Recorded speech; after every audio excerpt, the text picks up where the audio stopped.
Thank you very much. Did you hear what the cow said to the farmer on a cold winter morning? Thanks for the warm hand. Anyway, it's going to get better, so don't panic on me. I start small. Nice to see all of you. How many of you have never seen me before? This is your first time? Oh, wow, most of you, okay. I keep thinking for sure I'm more famous than that, but, you know, that is the truth. I'm delighted to be here. Been looking forward to it for a long time. And it's nice to be back. You know, I was here not too long ago. It's nice to be invited back. It says something when you're invited back. It doesn't say everything, but it says something.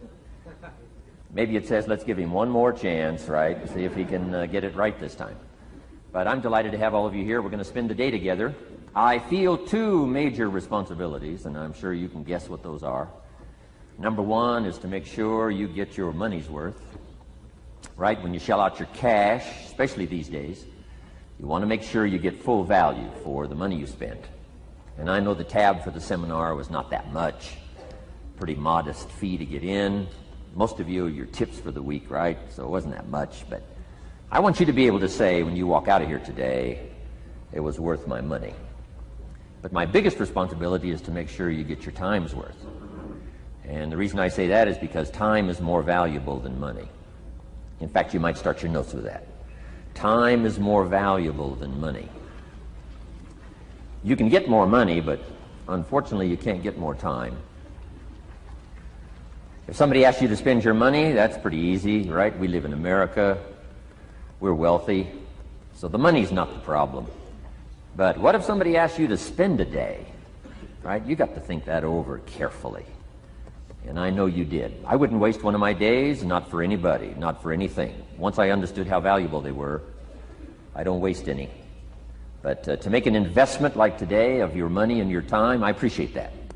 Today's going to be costly for me. It's going to cost me one of my days to be here, right? And some money, of course. But, you know, I don't need the money.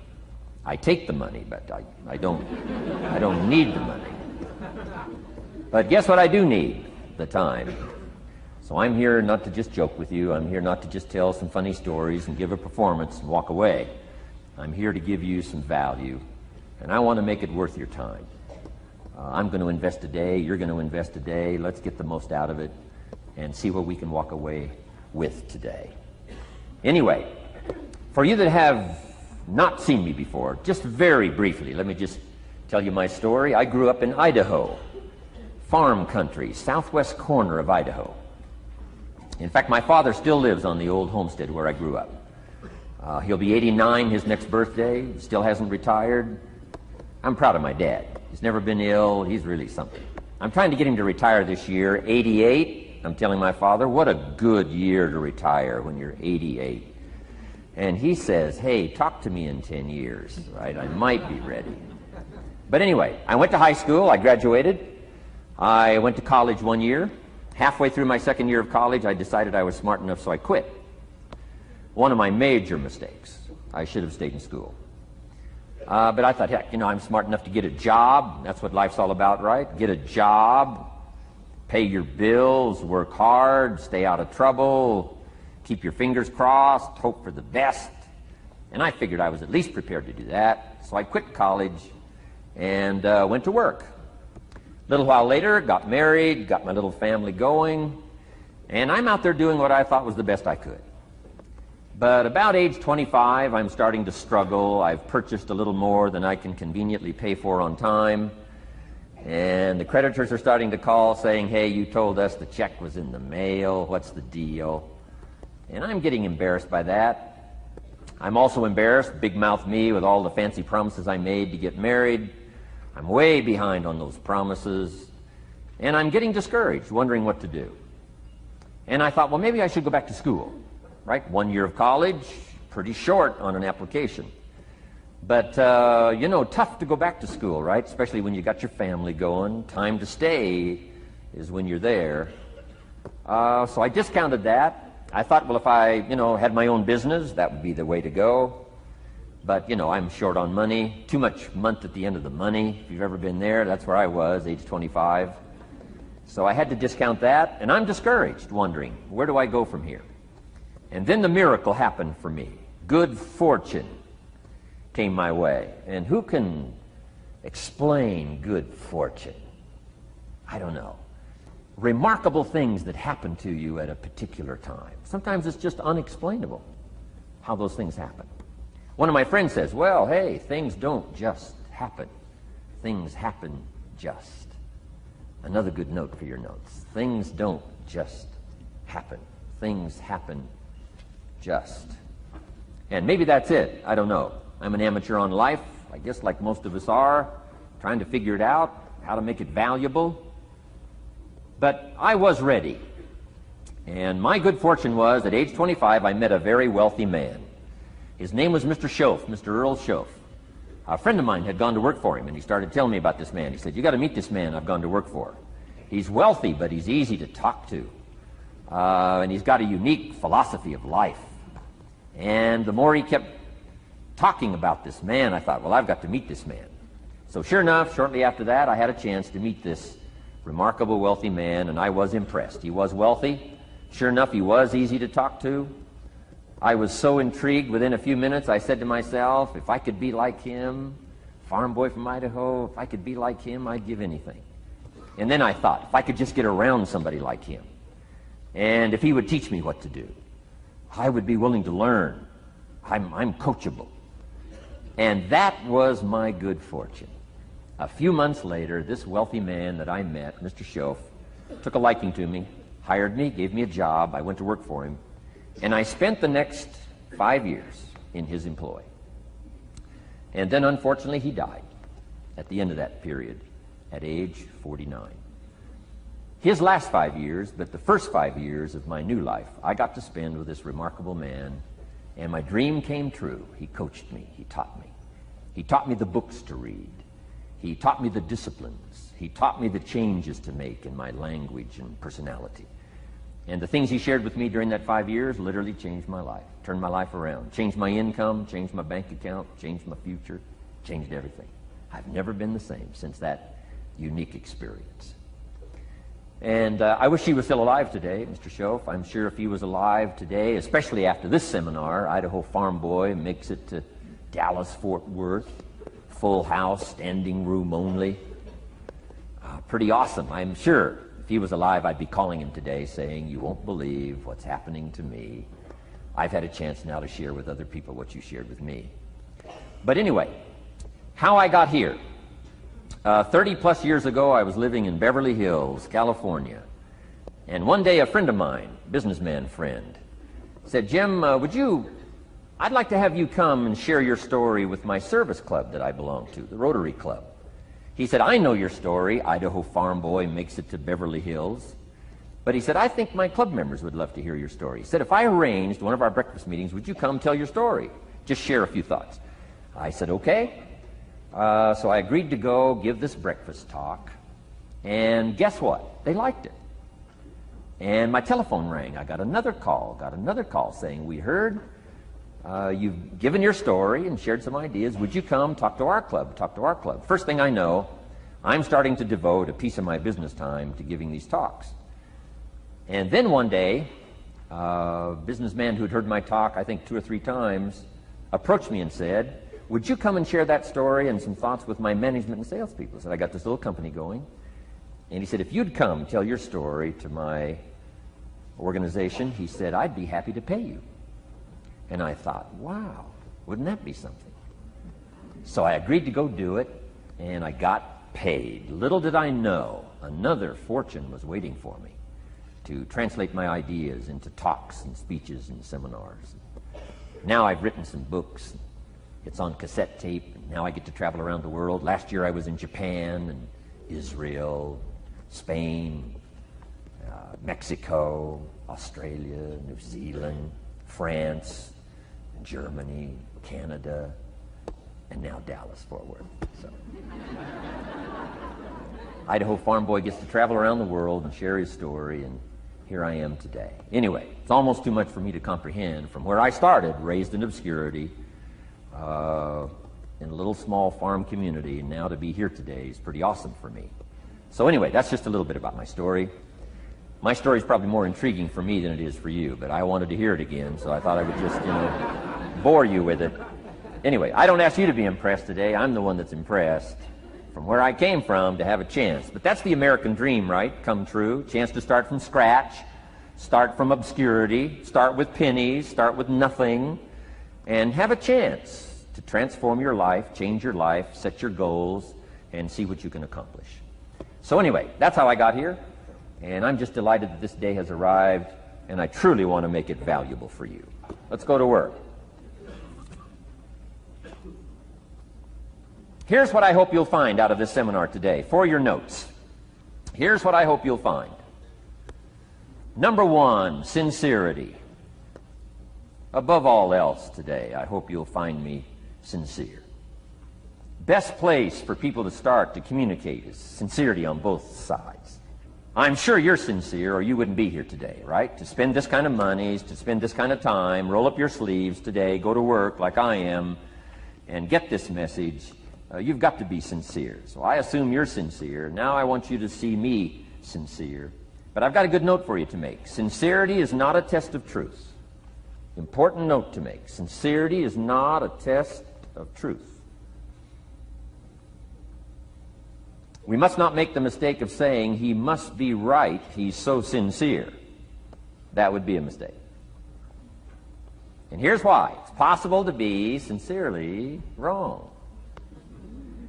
So we don't mistake sincerity for truth, right? Sincerity is only a test of sincerity. Truth has to yet be tested by truth, okay? But hopefully you will find me sincere and truthful. Next, a combination of things I hope you'll find here today. Ideas plus inspiration. Ideas plus inspiration. Ideas, business ideas and social ideas and personal ideas, we all need ideas. Right? How to have a good day ideas, how to have a good year ideas, how to have your best year ever ideas, good health ideas, personal relationship ideas, how to deal with your family ideas, sales management ideas, financial freedom for the future ideas. We all need good ideas. So today I hope you gather up by notes and by what you can remember a lot of ideas. I want to share as many with you as I possibly can in the time constraints we have. Today is going to go very rapidly. I used to think a day like this was a long day. Found out it's a pretty short day. But I'm going to go as fast as I can, share with you as many ideas as I possibly can.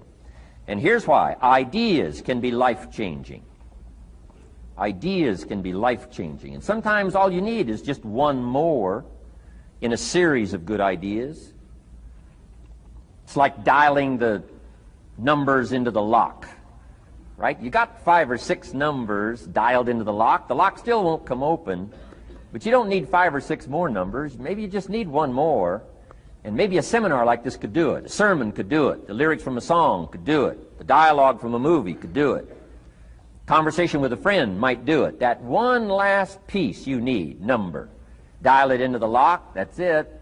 The lock comes open. There's the door for you to walk through. And maybe this seminar today could furnish that for you. One more idea. I know you've come with a lot already. Sometimes we get the impression, I used to have that I only had this much going for me and I needed this much. Usually not true. And I'm sure not true of this audience, where I find you today, as well dressed as you look today. As fine as you are sitting here today. It isn't that, you've got this much going for you and you need this much. I would assume you've got this much going for you, and maybe all you need is just a few more thoughts, ideas, to furnish you some ways and means to turn your life into the dream you want it to be. So, ideas. The seminar is going to be loaded with ideas. I want you to take good notes. But here's what else I hope you'll find here today, and that is inspiration. And who knows the mystery of inspiration? Why some people are inspired and some are not? You were inspired to get here. Some were not. Who knows the mystery of that? I don't know. How come you made it? The rest of them didn't make it. We don't know what that mystery is. Some people turned it down. Some people said it costs too much. Some people said it's going to take too much time. Some people are too busy, right? A lot of different excuses why some are inspired to take advantage of something that comes to town. Others pass it up. We don't know the mystery to that. Here's what I call it, mysteries of the mind. And I just leave it at that. Some things I don't try to figure out. I take the simple approach now. right? Some people do and some people don't. I mean, that's about as profound as my philosophy is. Some buy and some don't buy. Some go for it and some don't. Some change and some don't. And if you've been around for a while, you can usually work out the numbers, right? Out of 10, 3 do, 7 don't. Whatever business you're involved in, pretty soon you got this ratio going. The ones that do, the ones that don't. You say, well, why don't the ones that don't, how come they don't? We don't know. I just leave it as a mystery. I used to try to understand all that. I just take the simple approach now. The guy says, this happens to me, this goes wrong for me, and all this stuff goes wrong for me. How come all this stuff happens to me? I say, I don't know, it beats me. The best I've been able to figure out is those kind of things always happen to people like you. I mean, right? That's the best I got. I don't know. I'm an amateur on this stuff. What do I know? So, just take the simple approach, right? That's how it is. Who knows? Interesting story says, the day the Christian church was started.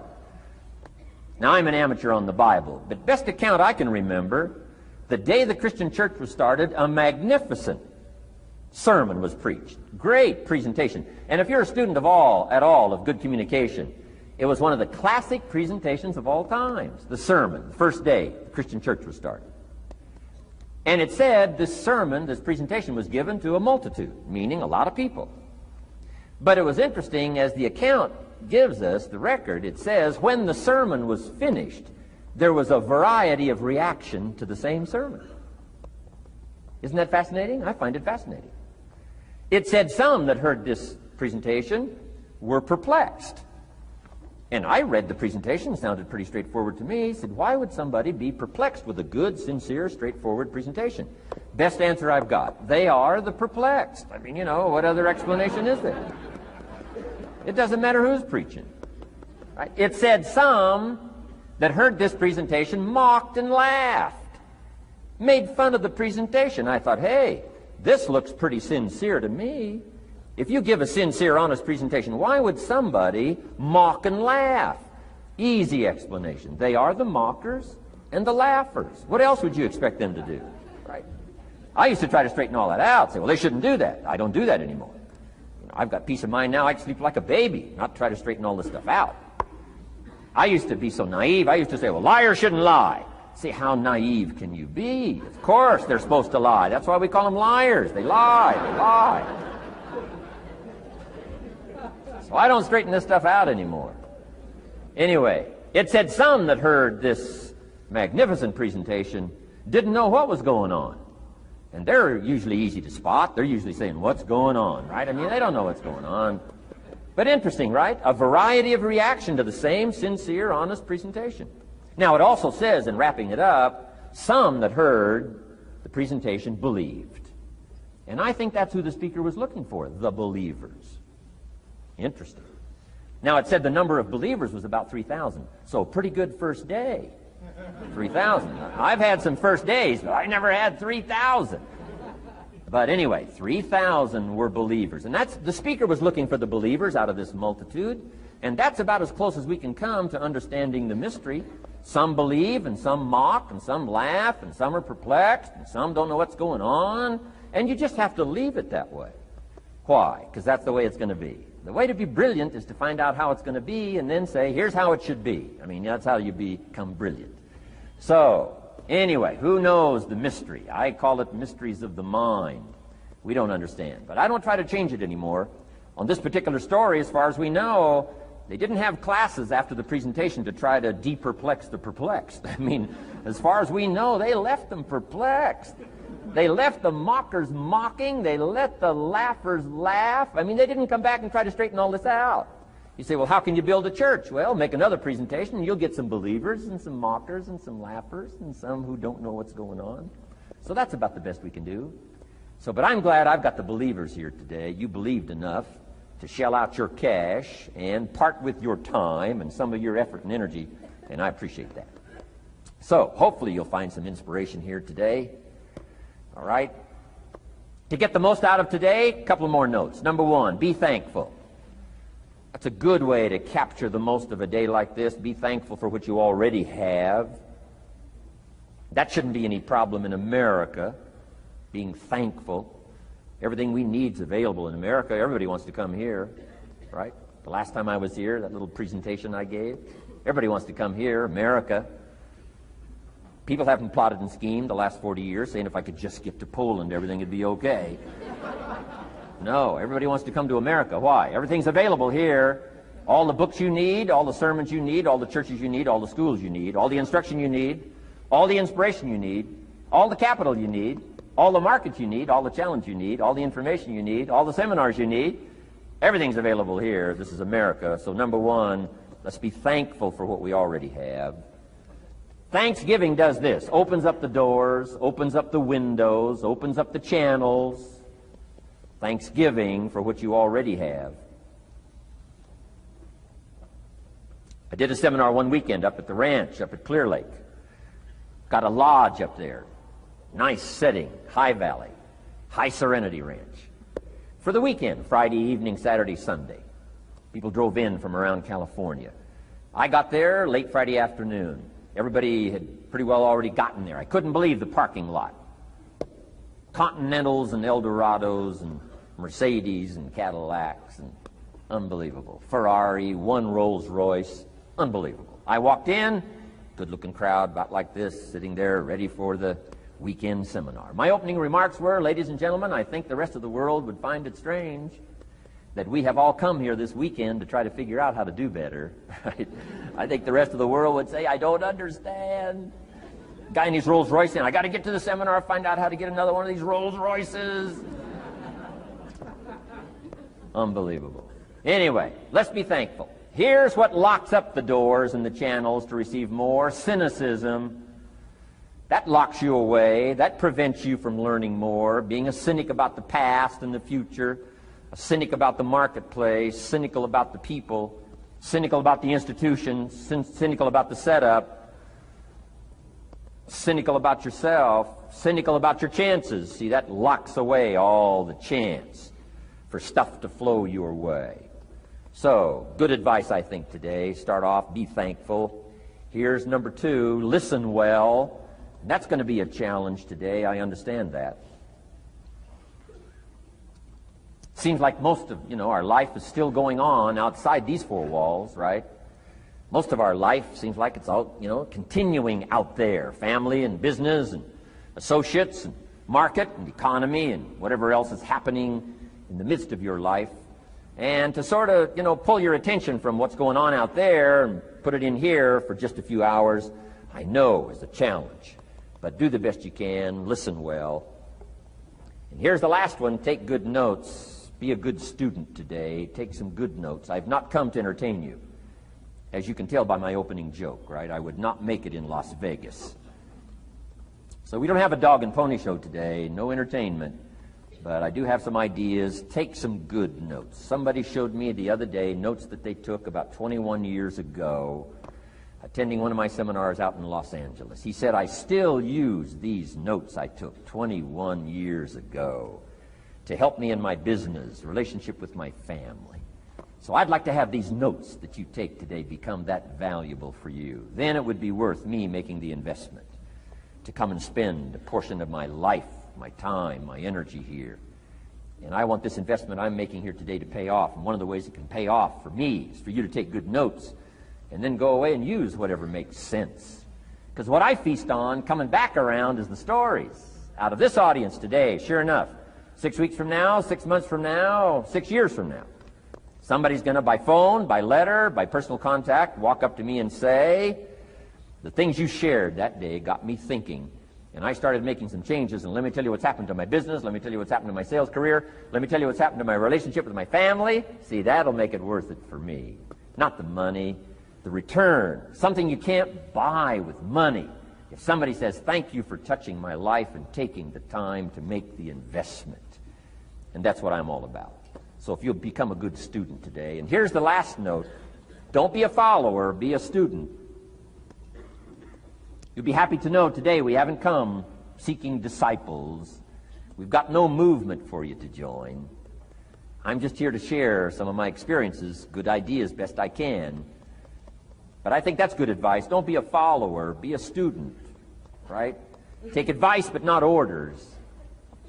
Take information, but don't let somebody, order your life. Make sure what you do is the product of your own conclusion. Excellent note to make. Make sure what you do is the product of your own conclusion. Not to do what someone else says. Take what someone else says, process it, think about it, ponder it. If it makes you wonder, if it makes you think, then it's valuable. Then, when you go take action, make sure that the action is not what somebody told you to do. Make sure the action is the product of your own conclusion. If you'll follow just a little bit of those simple guidelines, I'm telling you, the learning process can be speedy, swift, powerful.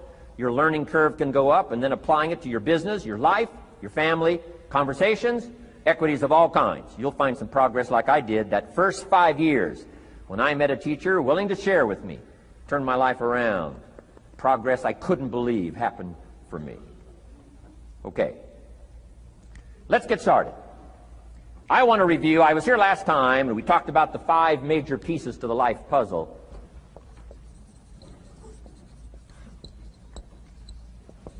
And I just want to review those because it lays such a good foundation for all the rest that I want to share with you today. We got a lot of subjects to cover, so we're going to go rather swiftly, okay?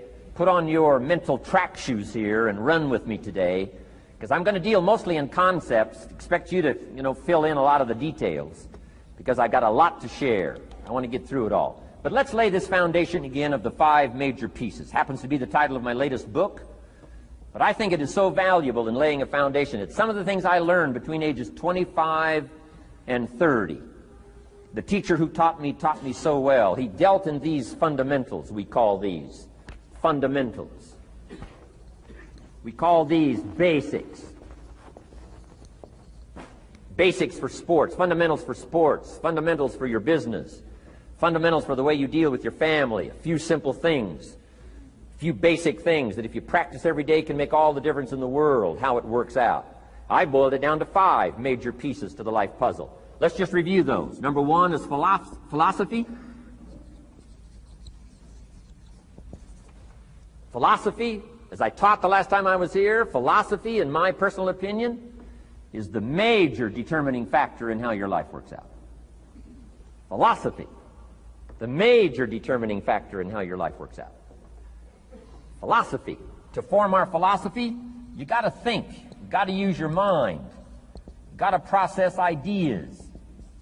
And this whole process over a lifetime, starting way back here when we were children, schools that we've attended, our parents, our experiences, all this stuff that we've processed by the thinking process helps to develop our philosophy. And in my opinion, each person's personal philosophy is the major factor in how your life works out. Here's what I called it in that last presentation when I was here. It's called the set of the sail. Each person's personal philosophy is like the set of the sail. Now, I used to think it was circumstances that ordered my life. If someone would have asked me at age 25, Mr. Rohn, how come you're not doing well? Pennies in your pocket, creditors calling, nothing in the bank, behind on your promises to your family, you live in America, 25 years old, got a beautiful family, every reason to do well, and things are not going that well for you. What is wrong here? It would not have occurred to me to blame my philosophy. I mean, it would not have occurred to me.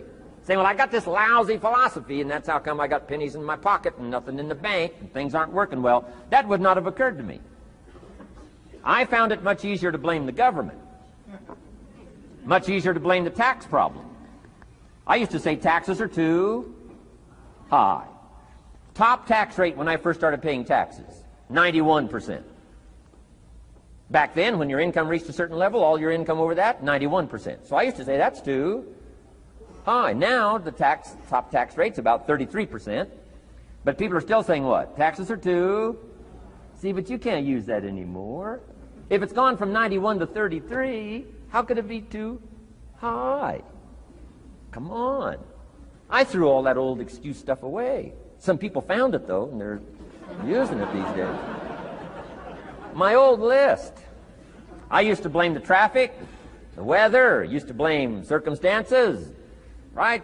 People say I'm too tall, I'm too short, I'm too old, I was raised in obscurity, raised on a farm, parents of modest means, all the stuff If you were to ask me, how come you find yourself here, Mr. Rohn, age 25, living in America, land of abundance and opportunity, pennies, zero in the bank, not doing well, creditors calling, it would not have occurred to me to blame my philosophy. I found it easier to blame the company policy. I used to say, if this is all they pay, how do they expect you to do well? So I figured that, my future was going to be tied to what everybody else was arranging, the economy and, interest rates. I used to say things cost too much. That was my whole explanation, not my philosophy, until my teacher taught me better that this is where the problem was, my own personal philosophy.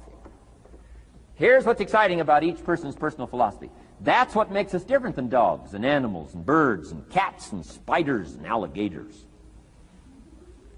That's what makes us different than all other life forms. The ability to think, the ability to use your mind, the ability to process ideas, and not just operate by instinct. In the winter, I'm telling you, the goose can only fly south. What if south doesn't look too good? Tough luck. It can only fly south. But see, human beings are not like a goose, can only fly south. I mean, you can turn around, go north, you can go east, you can go west, you can order the entire process of your own life.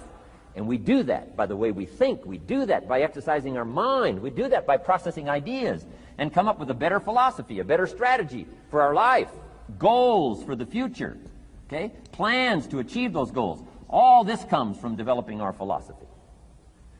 Philosophy helps us to process what's available. Well, when we get here, we got seed, and we got soil, and we got some rain, and we've got some what? Sunshine, and we've got some seasons, and what? The miracle of life.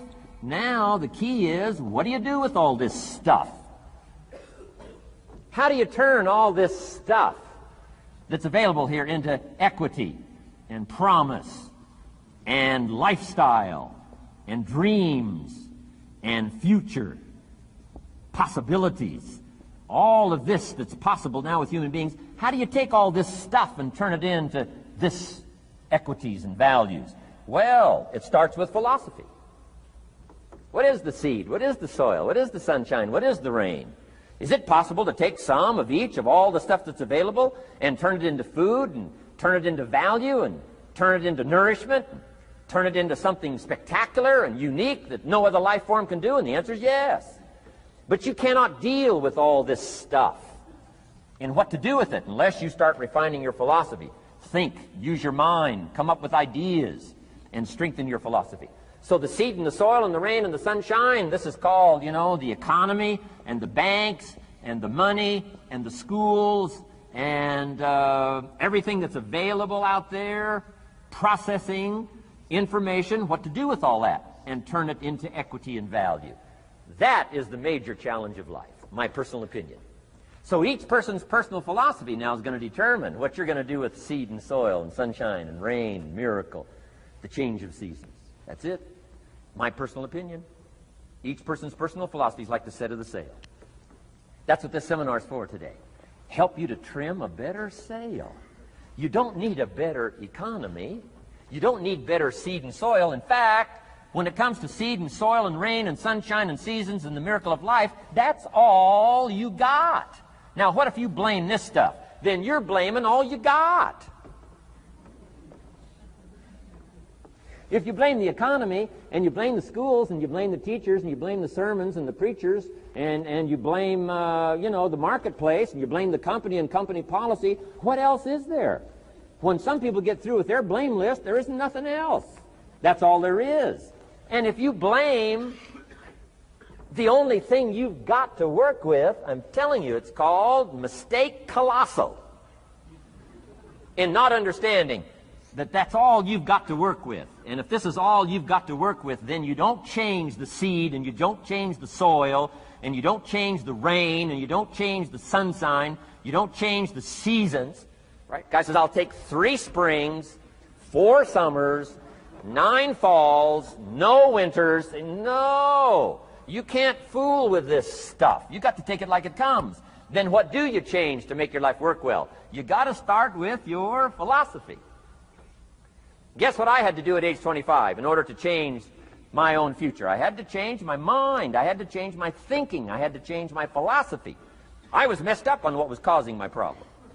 And once I got that straightened out, that all the stuff I blamed, the government and taxes and the marketplace and the economy and things cost too much, negative relatives, cynical neighbors, once I got rid of that and started going for where the real problem was, which was me, I'm telling you, my life exploded into change. My bank account changed immediately. My income changed immediately. My whole life took on a whole new look and color immediately. And the early results I got from making these philosophical changes tasted so good, I've never stopped the process from that day until this. And I'm telling you, with a little consideration of the refinement of your sail, by setting a better sail, refining your philosophy, your whole life can start to change from today on. You don't have to wait till tomorrow. You don't have to wait till next month. You don't have to wait till spring. You don't have to wait till 93. You can start this whole process immediately. I recommend it. Now, some people do so little thinking, they don't even have their sail up. I mean, you can imagine where they're going to wind up at the end of this week, at the end of this month, at the end of this year. Now's the chance to change, process all this information. So number one is philosophy. Okay. And we dealt with all that, where we get ideas from personal experience, from other people's experiences. I don't want to get into all those details because we covered that the last time I was here. But philosophy, that's number one, my personal opinion. Each person's personal philosophy. Here's the definition of success and failure. Just make this note. Here's failure. A few errors in judgment, repeated every day. Now, you can automatically assume, Mr. Rohn, I say, I can understand that. A few errors in judgment repeated every day. For 6 years?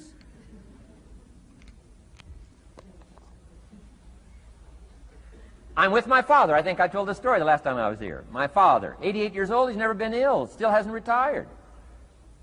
Not long ago, midnight, we're getting ready to go to bed. We've drilled a new well, got some extra water, got some more acres going. He's all excited.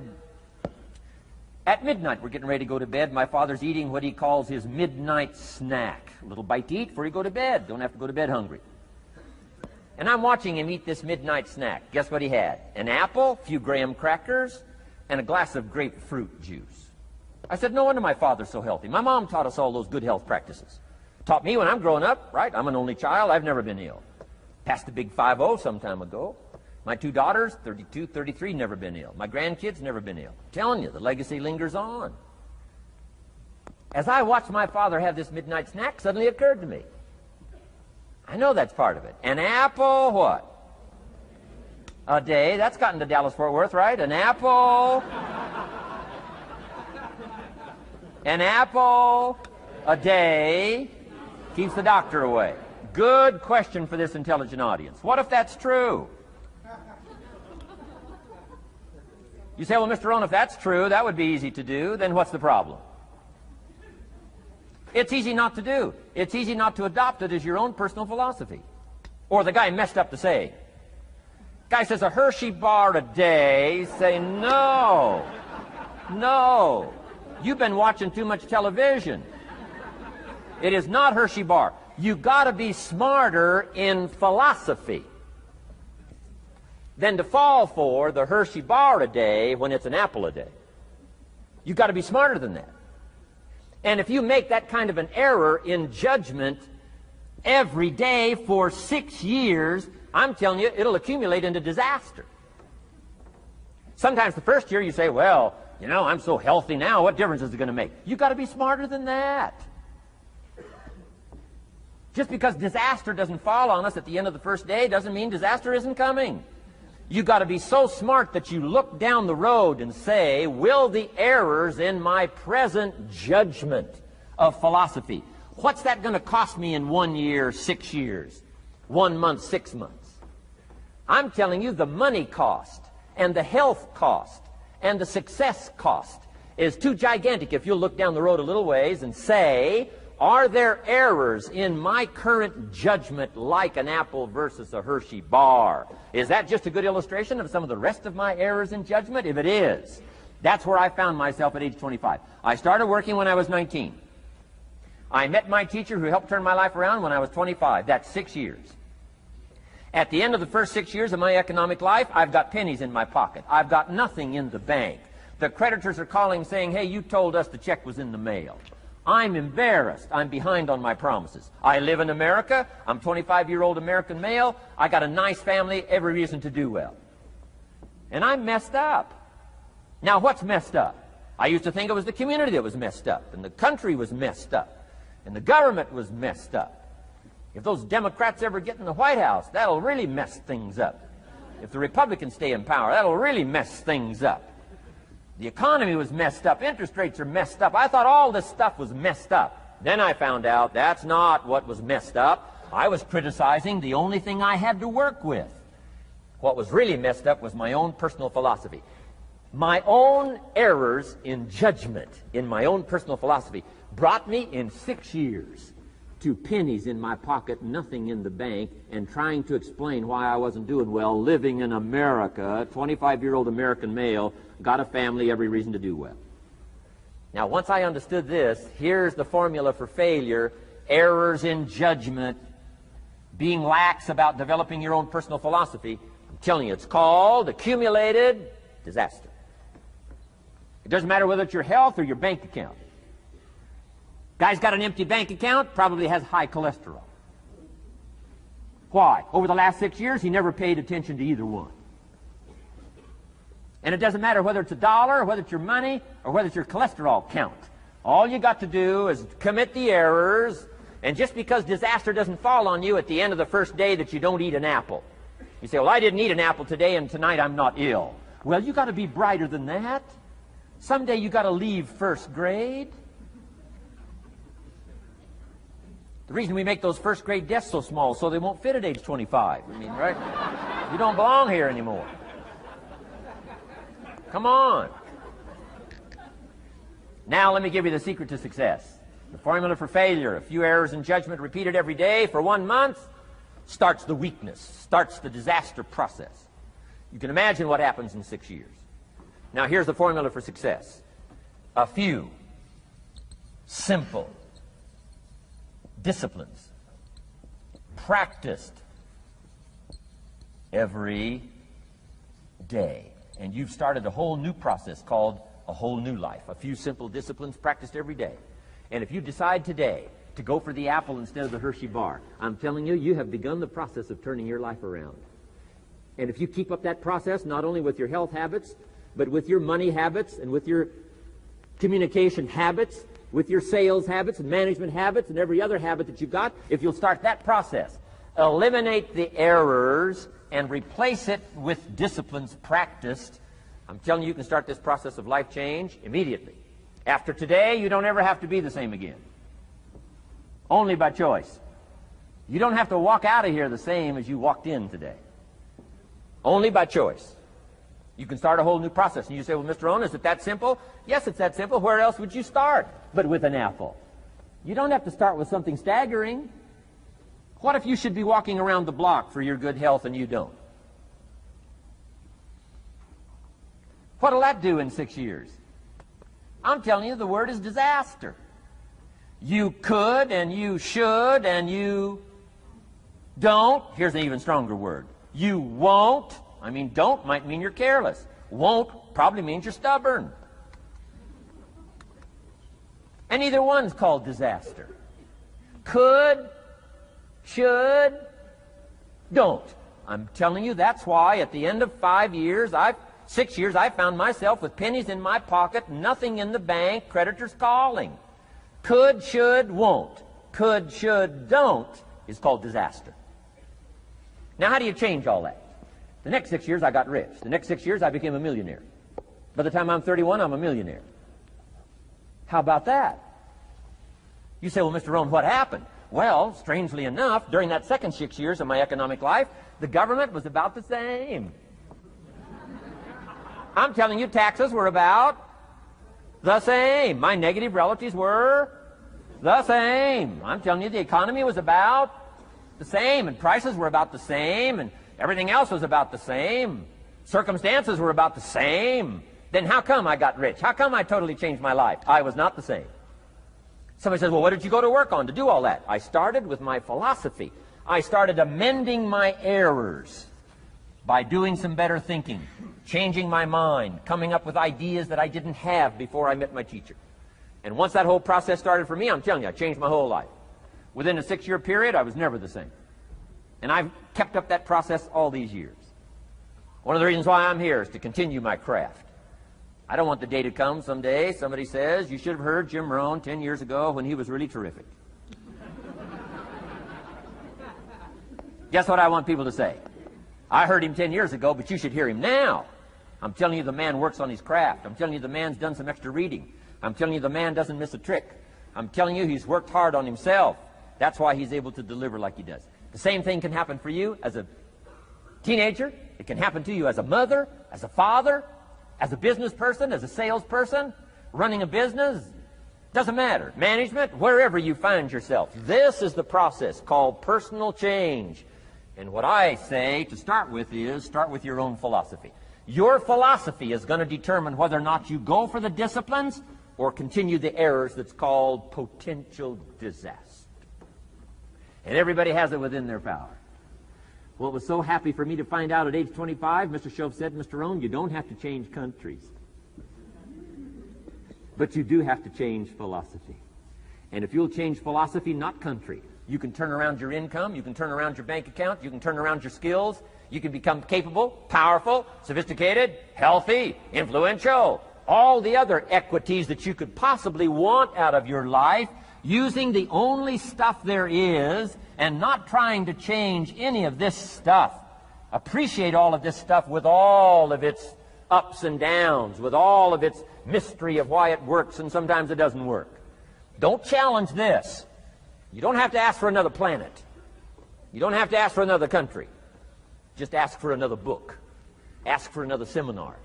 Ask for another idea. And you can start this whole process of personal life change.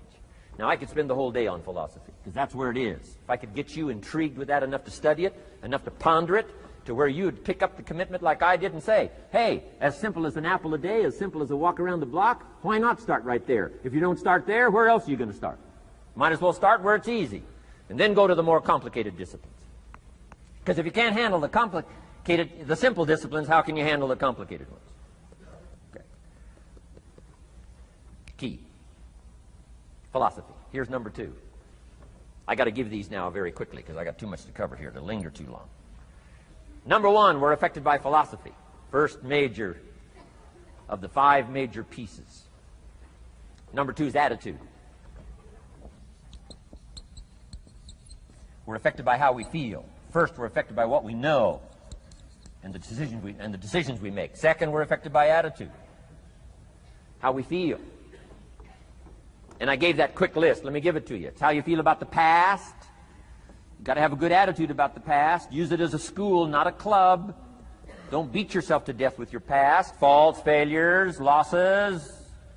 Let the past be a school. Harsh school maybe. What else is new? Let the past be a school master to teach you. Not to threaten you, but to teach you. Okay. Next, it's how you feel about the future. Set your goals. We'll talk a little bit about that before we finish today. Goal setting. The promise of the future is an awesome force to affect your life every day. Without a future well designed, we take hesitant steps. And all you have to have is hesitant steps for 6 years. You'll be timid, driven into a corner, not boldly willing to go and take your portion, take your share. Okay? Next, it's how you feel about everybody else. Got to have a good attitude about everybody else, because it takes everybody else to make a market. One person doesn't make a family. One person doesn't make a business. One person doesn't make a corporation. One person doesn't make a community. One person doesn't make a nation. It takes all of us to make a dynamic economy, a nation second to none. It takes all of us to make the churches and make the economy run. It takes all of us to make the possibilities. All the gifts that have flowed in here the last 200 years, unprecedented in 6,500 years of recorded history. There's been nothing like it. The ethnic streams that have flowed in here brought their gifts, brought their talent, brought their skills, brought their inventions, brought their work ethic. All of it mixed together is called America. Been nothing like it in 6,500 years. And to miss the value of it by some, warped attitude about it, I'm telling you, you've missed it all. And if you have an appreciation for it all, you'll draw from it. And if you draw from all the gifts that have been blended together here for 200 years, now for your value and benefit, think of what you can do for your days, for your business, for your conversation, for your equities. You can transform it to an incredible degree. And here's the last one. It's how you feel about yourself. Understanding self-worth is the beginning of progress. Self-worth should be easy. If one of us can do it, all of us can do it. If anybody can think it, we all can think it. I can read, you can read. I can understand, you can understand. From where I came from, the few simple things I did and tried revolutionized my life in 5 years. There isn't anybody here that can't do it. Change from pennies to fortune. Change from nothing to something. Change from broke to rich. Anybody in this room can do it. If any of us can do it, we all can do it. That's the kind of value you should place on yourself. If Jimrohn can understand it, I can understand it. If he can read, I can read. If he can find it, I can find it. If he can change, I can change. If he can get it done, I can get it done. That's the attitude about yourself. So valuable. Okay? Now, in transforming our lives, we don't start with attitude. We don't start with the inspiration here. We start with education. Somebody says, well, I expected you just come get motivated today. Well, that probably won't do it. Somebody says, by now we should be standing on the chairs, waving a flag, singing the old gray mare. Get going here. No, that's not where you start. Life change does not start with inspiration. Life change starts with education. You've got to be educated to the point of where you might have messed up. My teacher put it in blunt, simple language. He only went to the 9th grade in school, so he put it in simple language I could understand. He said, Mr. Rohn, after 6 years living in America, healthy American male, 25 years old, been working 6 years, 1 year of college, pennies in your pocket, nothing in the bank, behind on your promises. Shoaff said, I just got one simple explanation for that. You've messed up. Now, I could understand that kind of language. Substitute a Hershey bar for an apple means you've messed up. Should walk around the block, could walk around the block, won't walk around the block. You have messed up. And all you got to go is right down through the list. Don't need some teacher to come by and tell you. Be your own best teacher saying, hey, let me make a list of some places I've messed up. Because if I let this down, that probably affects the rest. And the answer is, that's true. So we don't start with inspiration. We start with education. Somebody says, well, just motivate this guy. He'll be all right. Just motivate him. Get him turned on. Probably not. If a guy's an idiot, you motivate him. Now you got a motivated idiot. No, he won't be all right. So we start with education. What's the first education? If it isn't going well and you live in America, you have messed up. You don't need to change countries. You say, well, the country's messed up. That's like cursing the soil and cursing the seed and the sunshine and the rain, which is all you got. Don't curse all you got. When you get your own planet, you can rearrange this whole deal. But this one, you got to take like it comes. So number 2 was attitude. Here was number 3, activity. This is the work part, the labor part. Taking action.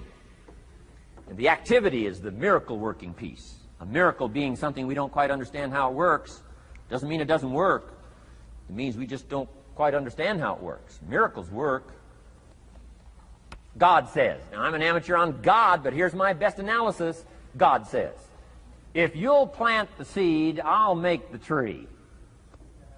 Now, that's a good arrangement. Number 1, gives God the tough end of the deal. What if you had to make the tree? That'd keep you up late at night trying to figure out, how do you make a tree? Say, no. I'm telling you, the mystery and the miracle of this stuff has already been set up. God says, I got the miracle going, I got the seasons going, I got some sunshine and some rain, and I'm God. But the way I've arranged that, I just need somebody to plant the seed, not chant. In California, they're trying to chant to get this stuff done. Forget this California stuff. You don't have to rub a crystal and sleep under a pyramid. This stuff's too easy. Getting rich is too easy. Changing your life is too easy. Forget all that. Right? Massive bombard, affirmation, forget all that. My opinion. Ocean waves and seagulls? Come on, this stuff's too simple. Just simple, easy stuff. But if you neglect it, that's how it piles up year after year. But if you're willing to straighten it out, and here's one of the keys. It's called activity. It's called disciplines. Turning wisdom from your philosophy and inspiration, the strengthening of attitude and faith and courage, commitment, and all this stuff that comes from attitude. If you're willing to take these two qualities, philosophy and attitude, and invest it into activity, you can have a miracle. Anything short of that, no miracle. Wisdom doesn't perform a miracle. Attitude doesn't perform a miracle. The only thing that performs a miracle of increase called equity is called putting wisdom and attitude into discipline, into labor. And this labor now can perform a miracle. And here's the two parts to the labor. One, do what you can. Number two, do the best you can. Can't give you better advice than that. Number one, do what you can. You just got to go home and make a list after today. And here's the question to ask as you make this personal list. What am I not doing that would be easy to do? That could greatly change my health, my wealth? What am I not doing I'm neglecting that would be easy to do? Just go home and answer that question personally. You don't have to put the answers on a public bulletin board. This is just all personal stuff. From the walk around the block to the apple to what to do with your money, which we're going to cover today. What does a child do with $1? We're going to cover that today. Errors in judgment, disaster. Few simple disciplines, wealth beyond imagination. And if you'll pick up the activity part, the miracle working part, plant the seed part, take care of your part. The soil will take care of its part, and the seed will take care of its part. The seasons will take care of their part. The miracle will take care of its part. If you'll take care of your part, called putting it into activity, action. Works miracles. 2,000 years ago, on April 13th, one of Jesus' disciples. Now again, I'm an amateur on the Bible, but best as I can remember it, one of Jesus' disciples said to Jesus, "It's time to pay our taxes and we don't have any money." That's how come I know it was about April 13th.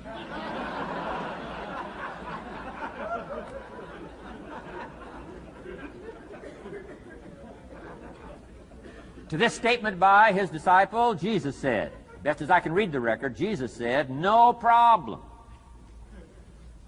Now, why could he say no problem? Well, word has it, he was a miracle worker. Word has it, if you're a good student of history, word has it, he was a miracle worker. If you handed a problem to a miracle worker, what would he be inclined to say? No problem. You got to hang out with folks like that. I belong to a small group like that. We do business around the world. You hand these guys a problem, they say no problem. What? How many books would they read to solve it? Many as it takes. How early would they get up? Early as it takes. How much information would they gather? Much as they needed. So it's what? No problem. You got to hang out with folks like that.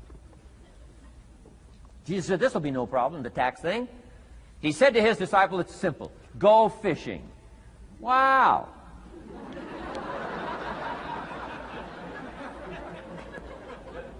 Now that was easy for this particular disciple. His name was Peter. And Peter was a fisherman. How clever. How clever. But here's the real problem. If you should fish, and you could fish, and you don't fish, you got no miracle. You could change, you should change, you won't change. That's called accumulated disaster. In 6 years, you'll be explaining instead of celebrating. Having some ragged list like I had, reasons for not doing well, pennies in my pocket. Could, should, don't, disaster. And if you'll just start the process of change, could, should, and will, you can start this whole process. And if you will, then put it into action. The miracle belongs to you. Jesus said to his disciple, it'll be simple. Go fishing, and the first fish you catch, look in his mouth. Peter said, okay. He was used to strange things happening. In this relationship, Peter goes fishing, catches the first fish, looks in his mouth. Guess what's in the fish's mouth? Coins. Peter says, wow, coins. Starts counting the value of these coins, and when he adds it up, guess how much it added up to? Exactly enough money to pay his taxes and Jesus' taxes. Which gives you Jesus' position on taxes.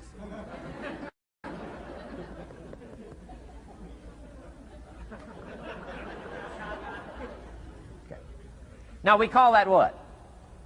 A miracle, only because we don't quite understand how it works. It doesn't mean it doesn't work. It simply means we don't quite understand how it works.